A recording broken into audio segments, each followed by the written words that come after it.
नाज़रीन आदाब, मैं अशर यासिर आपका खैर मकदम करता हूँ सियासत टीवी के special program review of newspaper में। सियासत टीवी आपके लिए लेकर आया है अखबार से रिलेटेड एक ऐसा प्रोग्राम जिसमें हम आपको आज के अखबारात की अहम खबरों के बारे में बताएंगे। इसमें लोकल, नेशनल और इंटरनेशनल खबरों पर डिस्कशन करेंगे और आपको अहम खबरों की जानकारी देंगे। हम इस प्रोग्राम में हर इंपॉर्टेंट खबर पर रोशनी डालेंगे, चाहे वो लोकल हो, नेशनल हो या फिर इंटरनेशनल हो।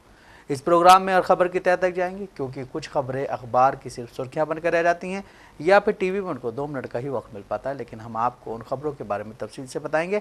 आज के हमारे जो टॉपिक उनमें सबसे पहले टॉपिक उसमें के कविता ने कांग्रेस सरकार पर निशाना साधा है। साथ ही दूसरा टॉपिक है कि चंद्रबाबू नायडू ने अडानी को लेकर के एक बहुत ही बड़ा बयान दिया है। वहीं तीसरा टॉपिक ये कि देश में स्कूल छोड़ने वालों की संख्या 2023-24 में बहुत ज़्यादा थी। इसमें ये भी जो आई है रिपोर्ट, इसमें यह भी है कि कितने बच्चों ने स्कूल छोड़ा है। वहीं अगर हम चौथे टॉपिक की बात करें तो उसमें ये कि बिहार में इस वक्त प्रोटेस्ट हो रहा है। बिहार में प्रोटेस्ट को लेकर के रोज़ नए बयान दिए जा रहे हैं। इसको लेकर के अभी तक नीतीश कुमार की तरफ से कोई बयान सामने नहीं आया, लेकिन पीके अब प्रोटेस्ट में पूरी तरह से उतर चुके हैं। और इन सब चीज़ों पे डिस्कशन करने के लिए हमारे साथ मौजूद हैं हमारे साथी शाहिद उमर। शाहिद, आपका खैर मकदम। शायद जिस तरह से हम बात करें, सबसे पहले हम लोकल खबर लेते हैं। तो लोकल खबर में आज ये है कि BRSMLC की कविता ने रायथू जो योजना है उसके अंतर्गत किसानों से जो एप्लीकेशंस ली गई हैं उसको लेकर के तेलंगाना सरकार और तेलंगाना का CM रेवंत रेड्डी पर निशाना साधा। उन्होंने कहा है कि जब आपने एप्लीकेशंस ले लिए हैं तो फिर जो किसान हैं उनको बार बार कार्यालय की तरफ क्यों दौड़ाया जा रहा है। साथ ही कविता ने यह भी कहा है कि ये जो सरकार है ये झूठे वादे करके यहाँ पे आई है, झूठ बोल के यहाँ पे आई है सत्ता में, और ये उन वादों को पूरा नहीं कर रही है। देखिए, जो के कविता हैं वो BRS की MLC, उन्होंने कहा कि किसानों को खेती करने देंगे या नहीं। उन्होंने कहा कि प्रजापालन आवेदन स्वीकार कर चुके कांग्रेस सरकार आखिरकार किसानों को खेती करने देगी या नहीं, या फिर आवेदन लेकर जो कार्यालय है उसकी चक्कर लगाएगी। इसी के साथ कल जो उनके आवास पे जो बैठक हुई उसमें उन्होंने जो यहाँ की गवर्नमेंट है कांग्रेस पे उससे निशाना साधते साधते उन्होंने जो स्थानीय निकाय चुनाव होने वाले हैं उस पर भी उन्होंने गंभीर चिंता जताई और बात की। इसका असल मकसद ये रहा कि देखा जा रहा है कैसे लगातार BRS है वो किसानों को जो किसानों के मुद्दे हैं उसको घेरने की कोशिश कर रही है। और शायद इसकी असल वजह यह है कि जो BRS अपनी तेलंगाना में जो सत्ता खो चुकी है उस सत्ता में वापसी करने के लिए वो स्थानीय जो निकाय चुनाव है उस पर पूरी तरह से वो अपनी मेहनत कर रही है, कमर कस ली है। और शायद यही वजह है कि लगातार वो किसानों को मुद्दे उठा रही है, क्योंकि देखा जाता है कि एक अच्छी आबादी जो है वो गांव में बसती है शहर से दूर होकर, और स्थानीय जो निकाय चुनाव होने वाले हैं इसमें जो BRS पार्टी है वो किसानों का मुद्दा बनाकर वो चाह रही है कि फिर हम जो तेलंगाना में उसमें हम सत्ता में वापसी करें। और यही वजह है कि लगातार वो कांग्रेस सरकार पर जो किसानों के किए गए वादे हैं उसको न करने की बात कर रही है।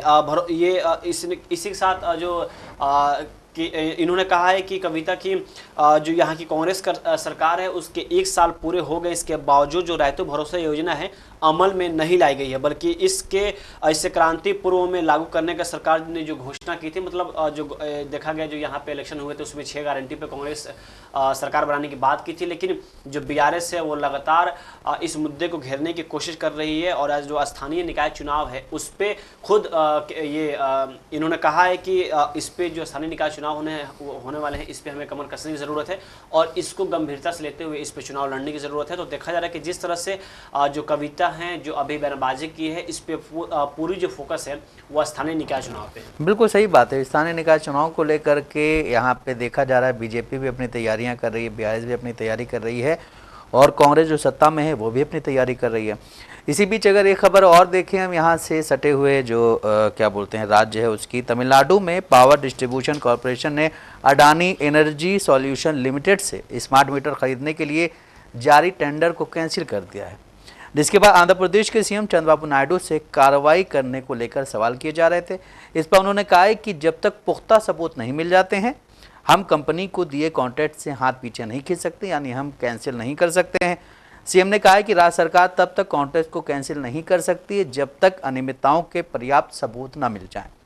उन्होंने कहा है कि अगर हम कॉन्ट्रैक्ट कैंसिल भी करते हैं तो हमें भारी जुर्माना देना होगा, इसलिए जब तक स्पष्ट और पर्याप्त सबूत ना हो हम कार्रवाई नहीं कर सकते। जिस तरह से अभी जब ये मुद्दा उठा था इसको लेकर के संसद में भी काफ़ी हंगामा हुआ था कि जो अडानी पे जो अमेरिका ने वो किया था उसको लेकर के, तो तेलंगाना गवर्नमेंट ने जो भी उनसे वायदे किए थे, जो भी उनसे बातचीत हुई थी, सब कैंसिल कर दी थी।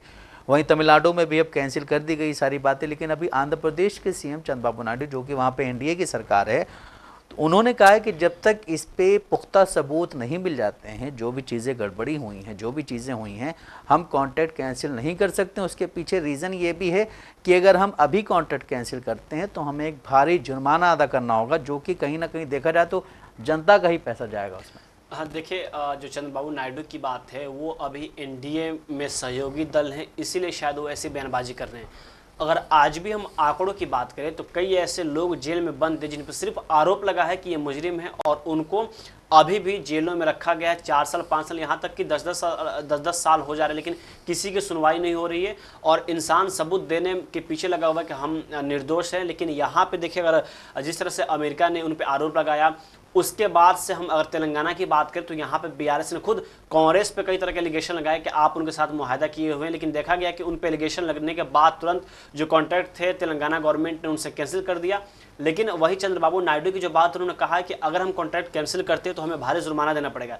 लेकिन शायद वो ये भूल रहे हैं कि जिस तरह से उन पर एलिगेशन लगे हुए हैं, अगर कल होगा खुदा ना खास्ता अगर उस राज्य में कुछ हो तो उसका नुकसान सबसे ज़्यादा वहाँ के जो आम नागरिक हैं, जो आम लोग हैं, उनको उठाना पड़ेगा। सीएम ने कहा है कि राज्य सरकार तब तक कॉन्ट्रैक्ट को कैंसिल नहीं कर सकती जब तक अनियमितताओं के पर्याप्त सबूत न मिल पाए।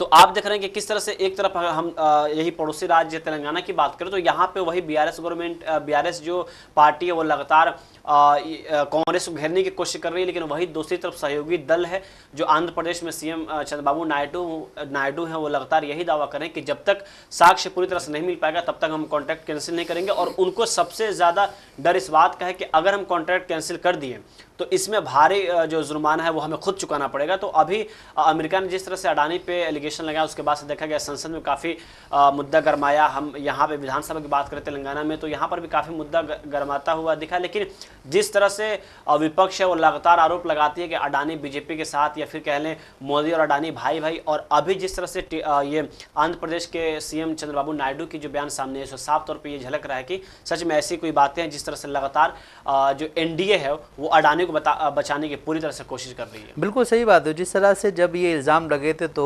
तेलंगाना में बीआरएस पार्टी ने भी एक बहुत बड़ा इसमें रोल अदा किया था, जो कि यहाँ से कॉन्ट्रैक्ट कैंसिल किया गया था उनका।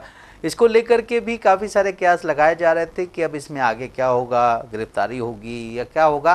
खैर, जब आप सत्ता के साथ होते हैं और तो आपके साथ वो कार्रवाइयाँ नहीं हो पाती हैं, उस तरह की बंदिशें नहीं लग पाती हैं जो आम नागरिक के साथ लगती हैं। वहीं एक रिपोर्ट और आई है नाज़रीन। रिपोर्ट ये कि भारत में स्कूल जाने वाले छात्रों की संख्या में गिरावट आई है। सरकारी आंकड़ों के मुताबिक साल 2023-24 में करीब 37 लाख छात्रों ने स्कूली पढ़ाई छोड़ दी है, जिनमें 16 लाख लड़कियां शामिल हैं। साल 2022-23 के मुताबिक साल 2023-24 में स्कूल छोड़ने वाले छात्रों की संख्या ज़्यादा है। शिक्षा मंत्रालय की एक ज़िला क्या बोलते हैं जो रिपोर्ट है उसमें ये जो है क्या बोलते हैं ये आया डेटा। और एक बात और है यहाँ पे कि जहाँ देश में बेटी बचाओ बेटी पढ़ाओ का नारा दिया जा रहा है, वहीं इस रिपोर्ट से कहीं ना कहीं उस नारे को पूरी तरह से लागू होना सबके सामने है। देश में जब भी चुनाव आता है तो शिक्षा की बात होती है, मगर वो वायदे सिर्फ जुमला बनकर ही रह जाते हैं। हर तरफ जब देश में इस वक्त खुदाई का अभियान चल रहा है, हर जगह खुदाई हो रही है, इसमें सरकारें भी इन्वॉल्व हैं, तो एक शिक्षा के लिए भी ज़ोर शोर से अभियान चलाया जाना चाहिए। और जो रिपोर्ट सामने आई है उसमें कहीं ना कहीं सबसे ज़्यादा जो बच्चों ने स्कूल छोड़ा है उनमें ज़्यादा संख्या लड़कियों की है। हालांकि देश के जो प्रधानमंत्री नरेंद्र मोदी हैं वो हमेशा कहते हैं कि बेटी बचाओ बेटी पढ़ाओ, लेकिन क्या बेटियों के लिए इस देश में कोई ऐसा अभियान नहीं चल सकता है कि बेटी बचें बेटी पढ़ें और बेटियों के साथ कोई भी ऐसा घिनौना वो काम ना हो जिससे वो परेशान हो और वो अपनी ज़िंदगी से हाथ धो बैठें। इस तरह के काफ़ी सारे केसेस सामने आए 2024 में। 2024 में एक मामला बहुत ज़्यादा उठा था, वो था कोलकाता रेप केस वाला। मर्डर हुआ, उसकी डेथ हो गई। उसके बाद फिर उसी तरह के केसेस और भी जगह पे सामने आए, लेकिन उनके बारे में बात नहीं हुई ज़्यादा। क्यों?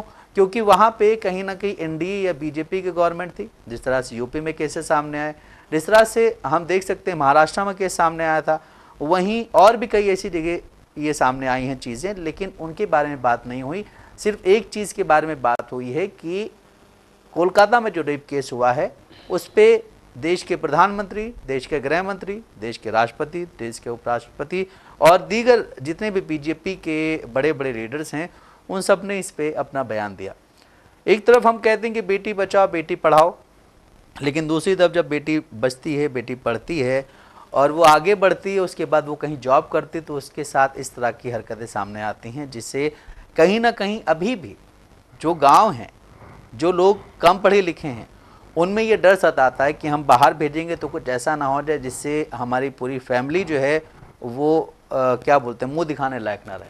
ये चीज़ें अभी भी चल रही हैं और ये चीज़ें सिर्फ यूपी बिहार या मतलब क्या बोलते हैं, जिनको बोला जाता है कि बहुत पिछड़े राज्य हैं यूपी बिहार, वहीं नहीं, आप अगर देखें तो कई ऐसे राज्य और भी हैं जहाँ पे ये चीज़ें सरेआम, जहाँ पे ये चीज़ें लोग सोचते हैं कि ऐसा हो गया तो ये गड़बड़ हो जाएगा। और जिस तरह से जो रिपोर्ट सामने आई है उसके बारे में आप क्या कहेंगे? देखिए, सबसे ज़्यादा गौर करने वाली बात ये भी है कि इस रिपोर्ट में जो बच्चे ड्रॉप आउट हो रहे हैं उनकी भी तादाद बहुत ज़्यादा है। सबसे गंभीर बात यह है कि आखिरकार इन सब विषय पे बात करेगा कौन? जो धर्म की अफीम है उसके सहारे जो राजनीतिक दल हैं वो अपनी रोटियां सेक रहे हैं। कहा जाता है कि जो एजुकेशन होता है, पढ़ाई, जो शिक्षा है, वो शेरनी का दूध होता है, जो जितना पिएगा वो उतना उरूज पे पहुंचेगा। लेकिन अभी देखा जाए कि बीजेपी गवर्नमेंट 10 साल से है, उन्हीं का नारा था बेटी बचाओ बेटी पढ़ाओ, लेकिन यहाँ पे बेटी बचाने की दूर की बात है, ना बेटी बच पा रही है ना बेटी पढ़ पा रही है। देखा ये भी जा रहा और जो पढ़ पा रही हैं वो आगे चल के उनके साथ, और शायद यही वजह है कि अभी जिस तरह से पढ़ने की तादाद की अगर हम बात करें, जो लड़कियों की जो संख्या बढ़ रही है, तो बहुत सारे पेरेंट्स इस बात से भी डर रहे हैं कि अगर हम बच्ची को बाहर भेजें तो वो सेफ कहाँ है।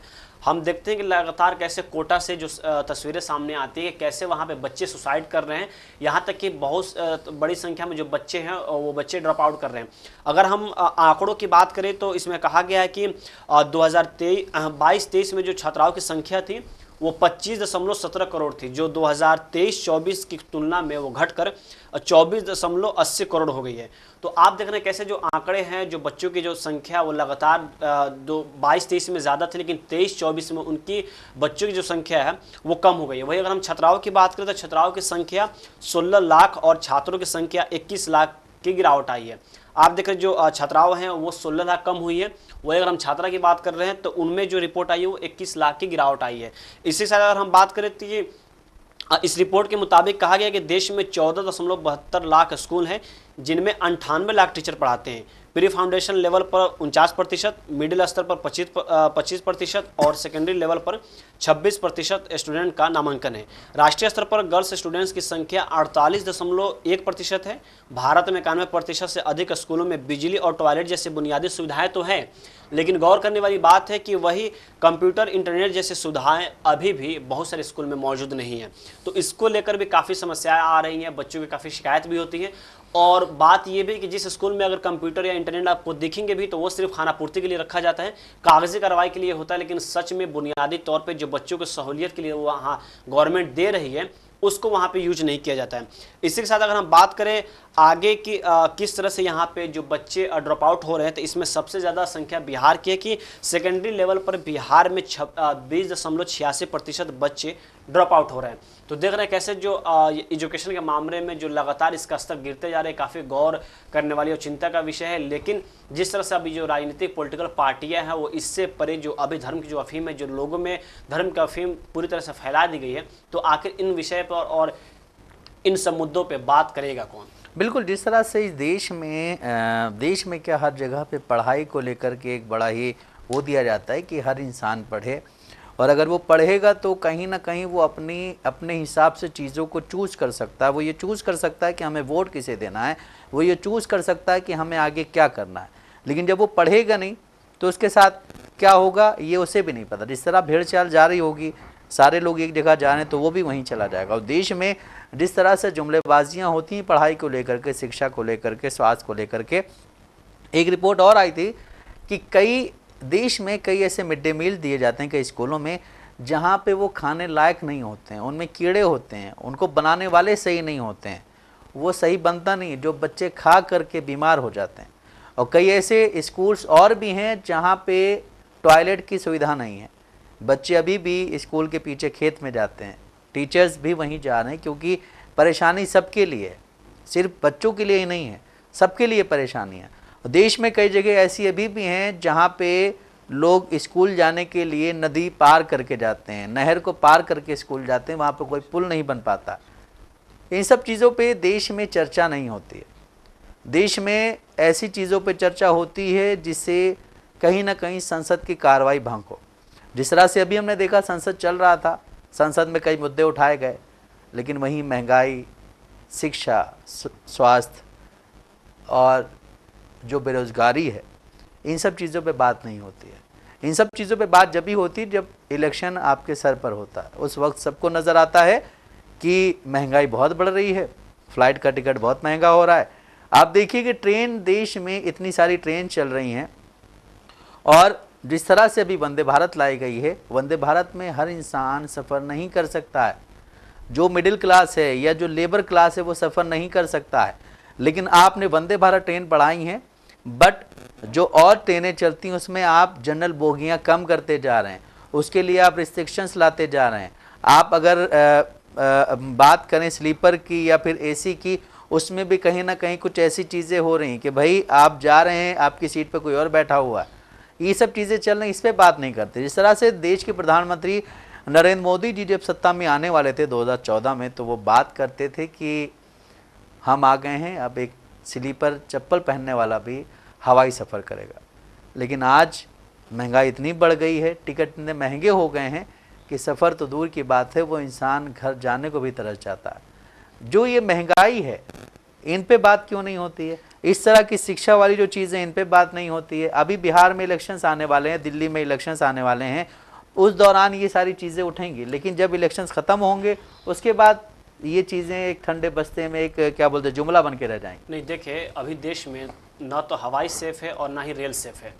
आपने बात की कि इस पर क्यों नहीं बात होती। आप ताज़ा मुद्दा ये देख ले कि उत्तर प्रदेश में भी कई ऐसे रिपोर्ट सामने आ रही है जहां पर लगातार जो बच्चों की संख्या है, पढ़ने वालों छात्रों की जो संख्या है वो लगातार गिरावट हो रही है। लेकिन उत्तर प्रदेश की जब भी बात आती है तो अभी आप कई महीनों में देख रहे होंगे कि वहाँ पर लगातार संभल का मामला चल रहा है। तो ऐसे मुद्दे लाए जाते हैं।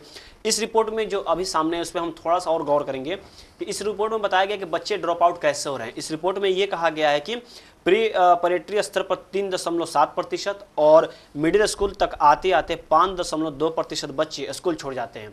इसी के साथ आगे बताया गया कि सेकेंडरी स्तर पर यह प्रतिशत बढ़कर 10.9 हो जाता है।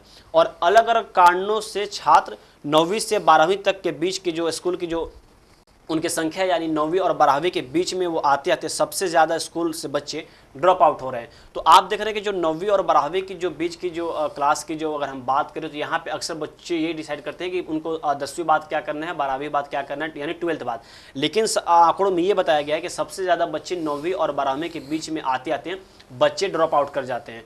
तो अगर हम देश की बात करें तो यहाँ पे लोग ये भी बताते हैं कि स्कूल छोड़ने के अलग अलग मुद्दे हैं। कई ऐसे परिवार है कि जो आज की अगर कमाई ना करे तो कल वो शायद 2 वक्त का रोटी ना खा पाए। तो आमतौर पे यही देखा जाता है। अगर हम ग्रामीण क्षेत्रों में बात करें तो वो जब बच्चे 8वीं या 10वीं या 12वीं पढ़ लेते हैं तो उनको काम के लिए भेज दिया जाता है कि अभी से अगर 2 रुपये कमाएगा तो शायद जो छोटी बहन है उसकी शादी कर ली और घर पे जो 2 वक्त की रोजी रोटी है वो इंसान खा सके। तो तमाम मुद्दे हैं, लेकिन इन सब मुद्दों से परे ऐसे मुद्दों पे बात किया जाता है जिससे आम जनमानस या आम जनता को लेना देना कुछ भी नहीं है। देखिए, जिस तरह से हम बात करें शिक्षा पे, शिक्षा को लेकर के बिहार में अभी एक प्रोटेस्ट चल रहा है बीपीएससी का। अब रीज़न एक ये भी है कि लोग पढ़ाई इसलिए भी नहीं कर रहे हैं, छोड़ रहे हैं कि भाई आगे चल के हमें जॉब नहीं मिलेगी। ठंड में आपके ऊपर वाटर कैनन का इस्तेमाल किया जाएगा जो ठंड की रातें हैं उनमें आपके ऊपर लाठी चार्ज किया जाएगा। इसी बीच एक बयान सामने, एक वो आया है कमेंट किसी का कि ना पढ़ेंगे ना आगे बढ़ेंगे ना रोज़गार मांगेंगे। नहीं पढ़ेंगे तभी तो पॉलिटिकल पार्टीज़ उनका यूज़ उनका यूज़ करेंगी। नहीं पढ़ेंगे तभी तो हिंदू सेना और बजरंग दल में शामिल करके जो भी लोग हैं जो इनमें ऊपर बैठे हैं वो इनका यूज़ कर सकते हैं। जिस तरह से बिहार में बीपीएससी का अभी प्रोटेस्ट चल रहा है, इसमें वाटर कैनन का इस्तेमाल हुआ, इसमें लाठी चार्ज किया गया, इसमें रात रात भर बच्चे प्रोटेस्ट कर रहे थे, जिनको मारा गया, भगाया गया। उसके बाद पॉलिटिकल पार्टीज़ आई और उन्होंने कहीं ना कहीं अब हाईजैक करना शुरू कर दिया।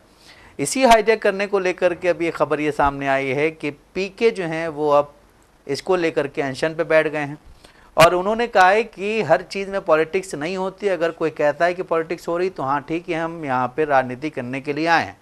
उन्होंने ये भी कहा है कि जो बिहार के सीएम नीतीश कुमार, उनको छात्रों की कोई भी परवाह नहीं है, उनको सिर्फ अपनी कुर्सी की परवाह है और वो कुर्सी की वजह से कुछ बोल नहीं पा रहे हैं। और जिस तरह से नीतीश कुमार की तरफ से अभी तक कोई भी बयान सामने नहीं आया है, हालांकि बिहार के डिप्टी सीएम हो गए या और कुछ लोग हो गए जिनकी तरफ से बयान सामने आ रहे हैं, इससे यही अंदाज़ा लगाया जा सकता है कि नीतीश कुमार अभी कुछ बोल नहीं रहे हैं। उनके मन में क्या चल रहा है ये वही जान सकते हैं, लेकिन उनके हिसाब से काफ़ी चीज़ें ऐसी बताई जा रही हैं कि शायद आगे चल के बिहार में कुछ बड़ा होने वाला। देखिए, जिस देश का युवा सड़क पर बैठा हो, लाठियाँ खा रहा हो, उस देश या उस राज्य से आप क्या उम्मीद लगा सकते हैं कि वह देश विकसित होगा। देखा जा रहा है कि कई ऐसे बच्चे हैं जो कई अटेम्प्ट कर चुके हैं, लेकिन इस बार उनका आखिरी भी है। यहाँ तक कि उसी प्रोटेस्ट के दरमियान एक बच्चे की मौत हो गई है।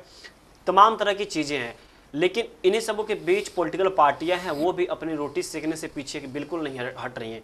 देखा गया जो पहली बार जो पटना में लाठी चार्ज हुआ, उसके कुछ देर पहले बच्चों ने आरोप लगाया कि जो प्रशांत किशोर हैं, जो अभी नई पार्टी बनाए हुए हैं, खुद को बहुत बड़े पॉलिटिकल लेवल में मानते हैं, लेकिन वो जब प्रोटेस्ट में गए वहाँ पे बच्चों से ये कहा कि अगर पुलिस लाठी चार्ज करती है तो सबसे पहला लाठी खाने वाला इंसान मैं रहूँगा। उनके जाने के तुरंत बाद पुलिस प्रशासन लाठी चार्ज करती है, सिर्फ लाठी चार्ज नहीं बल्कि वाटर कैनन का इस्तेमाल करती है, वो भी कड़ाके की ठंड में। अब वही प्रशांत किशोर वहां जाकर गांधी मैदान में प्रदर्शन में बैठे हुए हैं।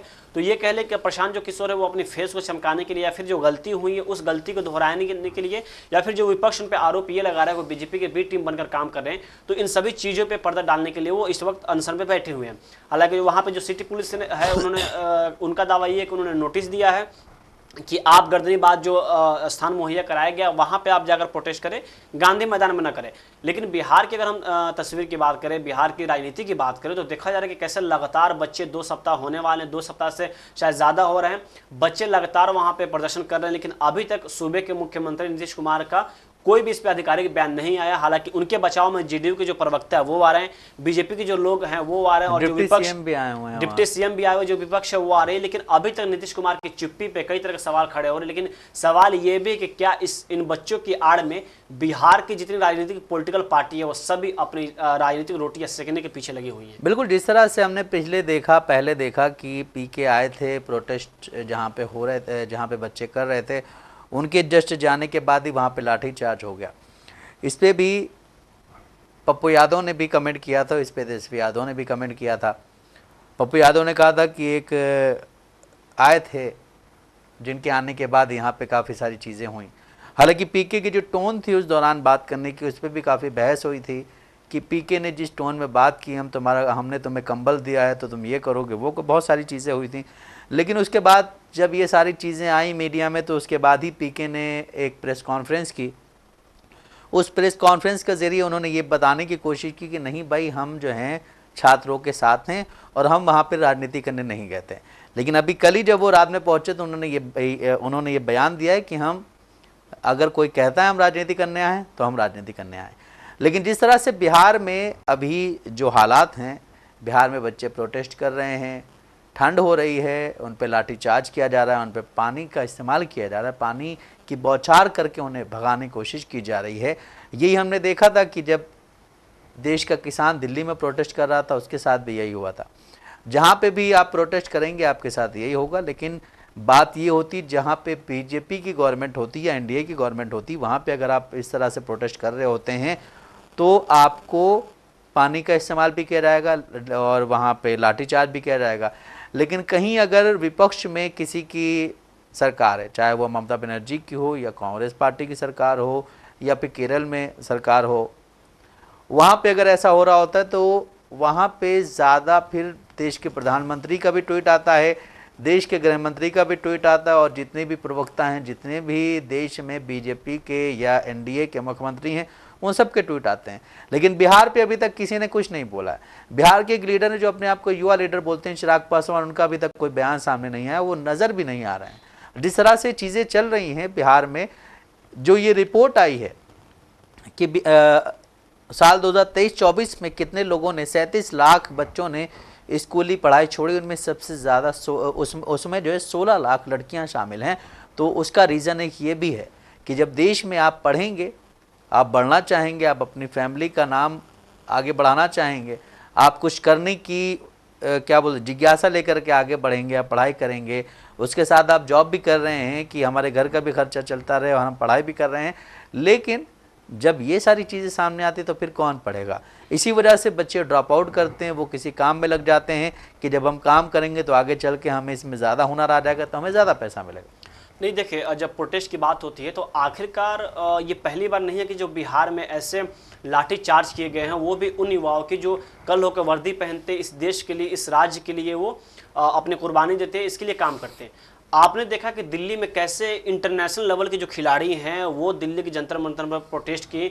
हालांकि सरकार की तरफ से उनका जो दावा था कि सरकार की तरफ से कोई उनसे बात करने के लिए नहीं आया, उन पे कई तरह के आरोप लगाए गए। कुछ लोगों का जो सत्ता पक्ष उनका ये दावा था कि कांग्रेस इस प्रोटेस्ट को लीड कर रही है। तो जब ऐसे सिचुएशन में जब देश की राजधानी में कोई प्रोटेस्ट कर रहा हो, वो भी इंटरनेशनल लेवल की जो खिलाड़ी हो, वो अपनी हक के लिए वहाँ पर खड़ी हो, लड़ रही हो, देखा गया कैसे जो आम जनता है वहां गई, उनको समर्थन दी, लेकिन उसको भी पूरी तरह से पॉलिटिकल एंगल दिया गया और आखिरकार में ये हुआ कि उनको उनके जो उनका दावा था कि उनको इंसाफ नहीं मिला।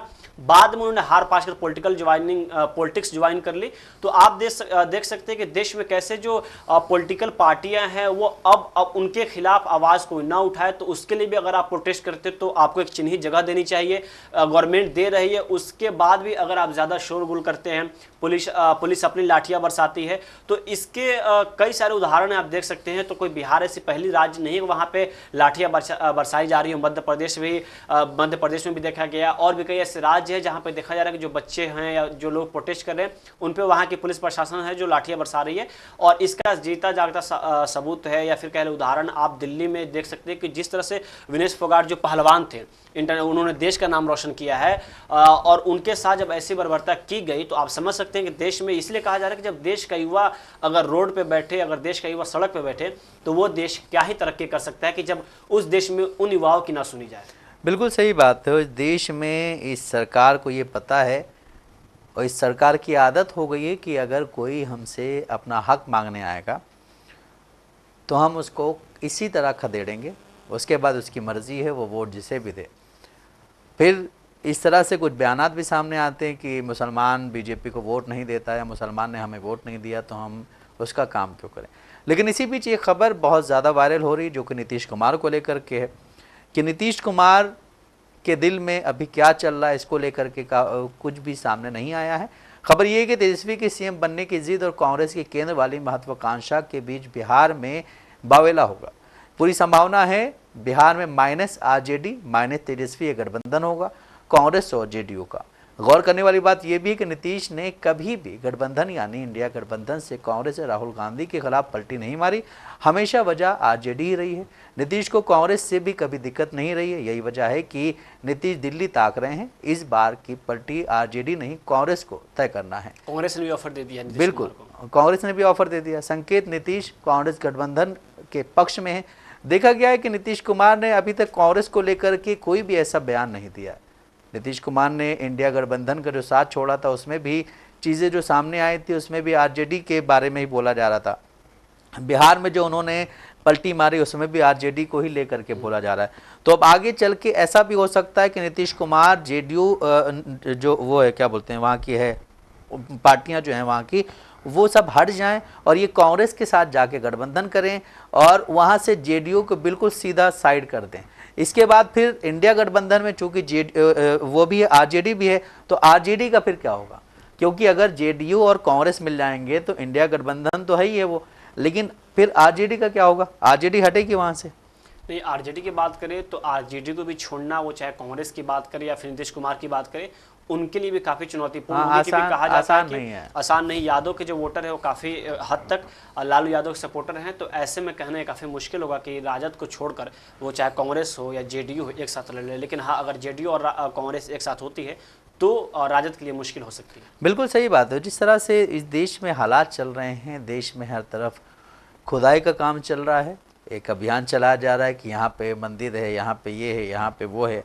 उसी तरह देश में केंद्र सरकार हो या राज्य सरकारें हों, वो एक शिक्षा को लेकर के, नौकरी को लेकर के, महंगाई को लेकर के, स्वास्थ्य को लेकर के भी एक अभियान चलाएं, जिससे देश तरक्की करेगा। देश तरक्की इसलिए नहीं करेगा कि आप जाके किसी भी उसमें रैली में जाके आप किसी धर्म विशेष के जो मस्जिद होता है या मंदिर होता है वहाँ पे जाके आप उल्टे सीधे गाने बजाएं, उल्टे सीधे डांस करें, या उनके क्या बोलते हैं, उनकी बिल्डिंग्स पे चढ़ करके अपने जो झंडे हैं वो हटा करके दूसरे झंडे लगाएं।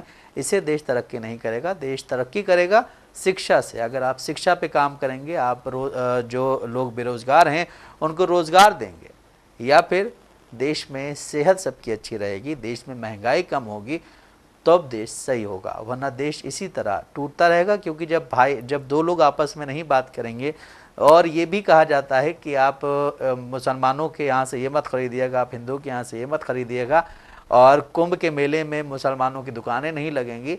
ये सारी चीज़ें, इन सारी चीज़ों से ऊपर हट के अगर इंसानियत के नाते आप देखें तो अगर आपके यहाँ पे कोई भी एक इंसान एक रेडी लगा के खड़ा हुआ है, चाहे वो हिंदू या मुसलमान है, तो वो वहाँ पे सिर्फ अपना पेट भरने नहीं गया, वो उसके साथ उसके बच्चे भी हैं।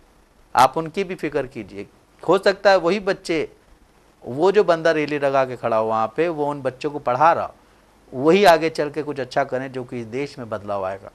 तो नाज़रीन, जैसा कि आपने देखा कि हमने आपको न्यूज़पेपर्स के ज़रिए अहम खबरों से रूबरू कराया है। ऐसी ज़रूरी खबरों से रूबरू होने के लिए हमारे साथ इस प्रोग्राम से जुड़े रहें, और अगर आपकी इस प्रोग्राम से रिलेटेड कोई भी राय है तो हमें कमेंट बॉक्स में ज़रूर लिखें। इसी के साथ हमारा प्रोग्राम ये ख़त्म होता है। मुझे और मेरे साथी शायद उमर को दें इजाज़त। आप बने रहें सियासत टीवी के साथ। अल्लाह हाफिज़।